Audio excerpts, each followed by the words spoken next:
Yo, what's going on, Steel Knights? It's Dom here again. So today we're going to be taking a gear. This is a M5 by 9 millimeters wide or 10. And this is what the gear originally looked like. It has two flanges, but we have to make a hole pretty much for the bearing housing. So this will have like maybe 3 or 4 grub screws in it. That way it really holds firm. The end has the ball nut mounted on, and this will pretty much turn the ball nut over the screw instead of having the screw turn the ball nut. So this is what we're going to be creating today. This I did by lathe. It took forever. So I'm going to try it out on the CNC machine back here, and what we're going to have to do first is take your nifty pliers, just grab the top and pull that side ring off. We don't need that. Go ahead and do the other side. Oh, this is just to keep the belt from moving and wandering. But according to the website, the higher the gear ratio, I think it's 44 teeth. This is 40. At 44, they don't come with flanges, so you don't need a flange on the sides. But anyways, let's go ahead and mount this into the CNC machine, and let's start setting up the program to mill this out. All right, so what I'm gonna do is I'm gonna close this up a little bit. That way we can squeeze our gear inside here. Make sure that's clean, I ain't got no stuff on top. So I'm gonna try to be very gentle with squeezing. I don't want to ruin the teeth, but it's got to be squeezed. There's no other way around it.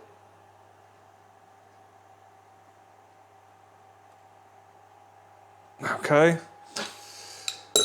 So I just want to see if these move at all. So if these move just a little bit, we're just going to smack the top.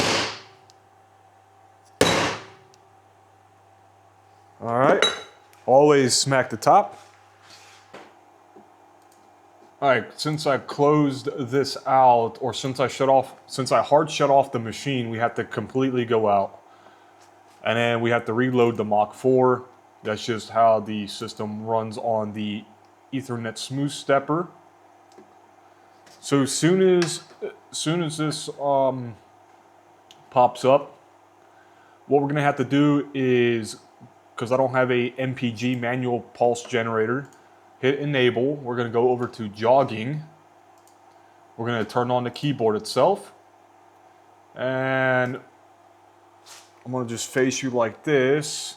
We're just going to jog the machine forward and to the left a little bit. And bring up the Z height. All right, so now we're going to just move that out the way. We're going to take our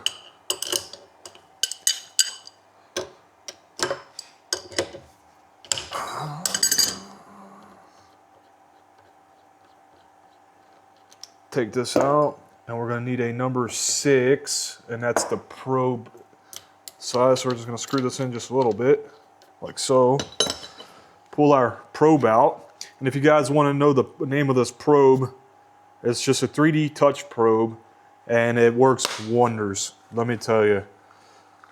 Or you can do the old school way and just put your end mill to the piece to get your 0 on the corner.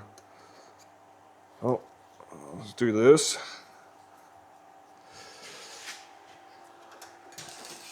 I'm going to plug it in.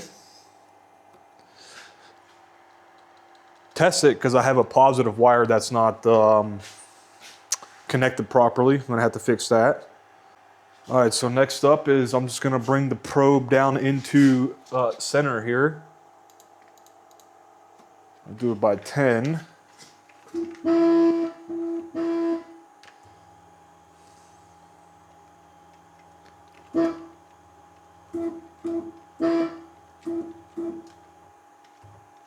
I'm just going deep enough to make sure that you don't need to be directly in the middle, but I run the probe twice anyway.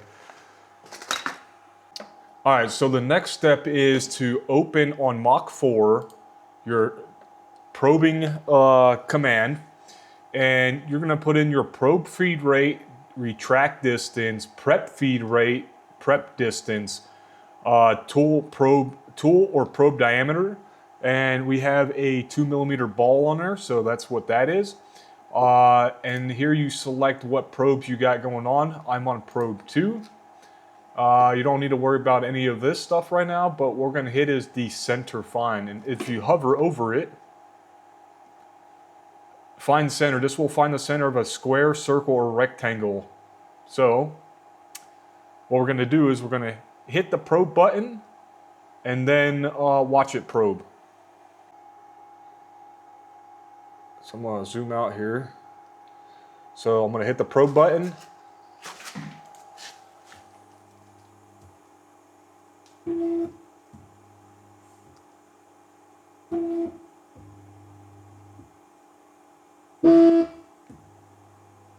And on the final backup, it's going to do its adjustment. You just kind of heard it over my talking, but it already did its adjustment. So we're centered there.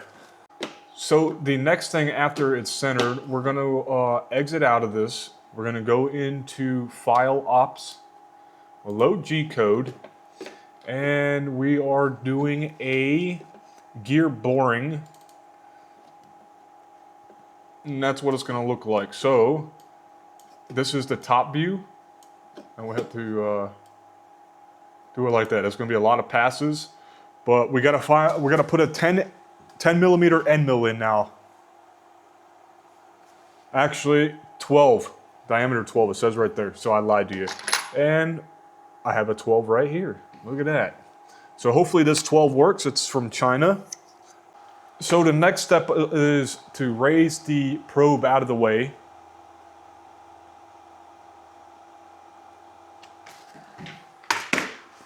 Disconnect the probe. Disconnect this part of the probe. Put it back in its box. Always put it back in its box. Take off the number 6, and now we got to find a 12mm. Ooh, look at all that. We'll blow that out.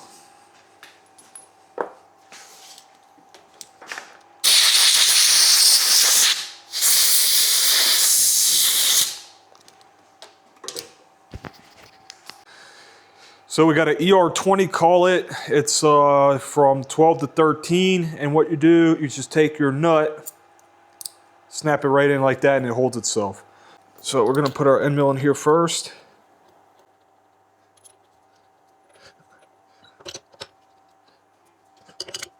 Make sure it's nice and tight. The next step is to do the 0 of the Z-axis, and what I like to do for this is pretty much bring it right down on top of it and zero it out.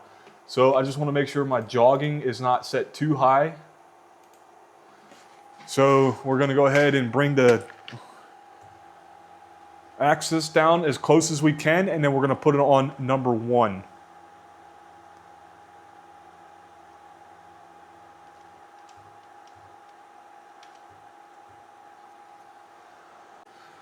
So what I like to do is we're now in 1 incremental moves.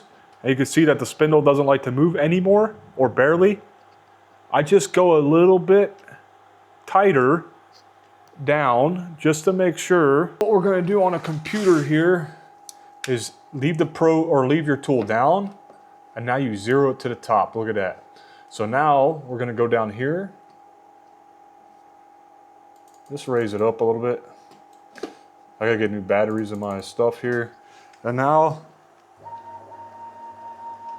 out of the way. So now we can start the program. So there's actually a few steps that we gotta take is, since it's an open machining area, what you wanna do is throw on a jacket, because if not, you're gonna have a lot of metal flying at you and it sticks to you. So, first part is just zip it up. Get yourself some work clothes, because I know your wife will probably be mad, like mine normally is, because I ruin a lot of good stuff.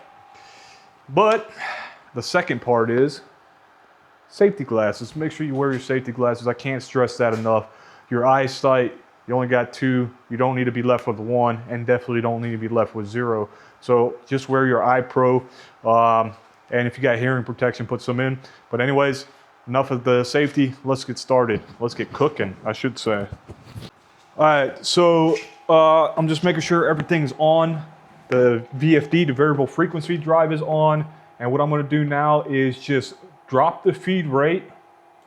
This is what a lot of professionals do just to make sure the code is, you know, set fine. I dropped my feed rate to 25%. I'm going to say start code. There we go.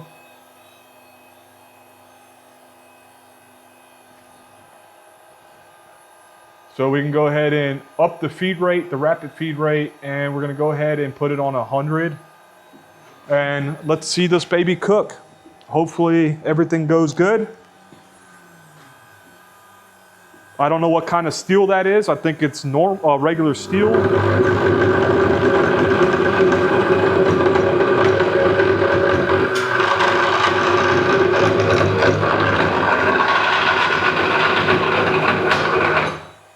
So I'm just going to do a feed hold right quick just to inspect it. We're going to go ahead and put on the air blast over here. And also I do have a rapid rate here. So I'm gonna just up the speed of the spindle right quick because I just don't like that. We'll see how this goes.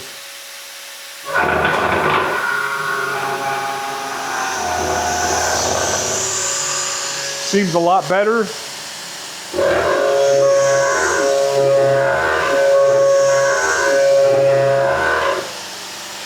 I stopped it because it's not tight enough.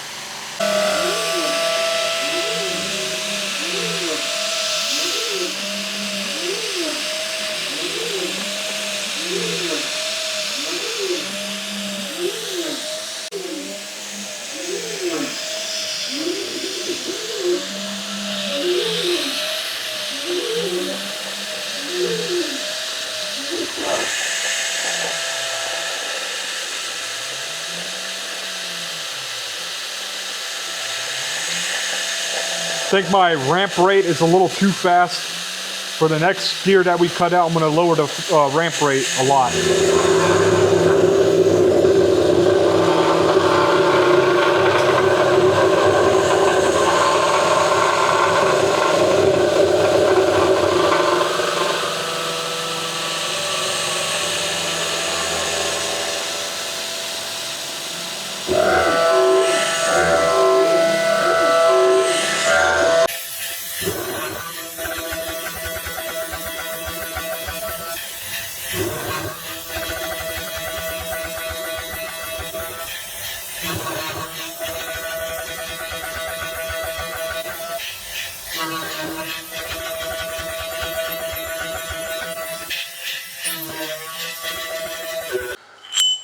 All right, there you go, SteelKnights. 1 round M5 gear. The house. If you guys enjoyed this video, please give a thumbs up, hit that like button, hit that subscribe button. It definitely helps the algorithm. And my steel is coming for the table here Monday or Tuesday, so we're gonna finally start building up the table. So stay tuned for the progress. Let's go.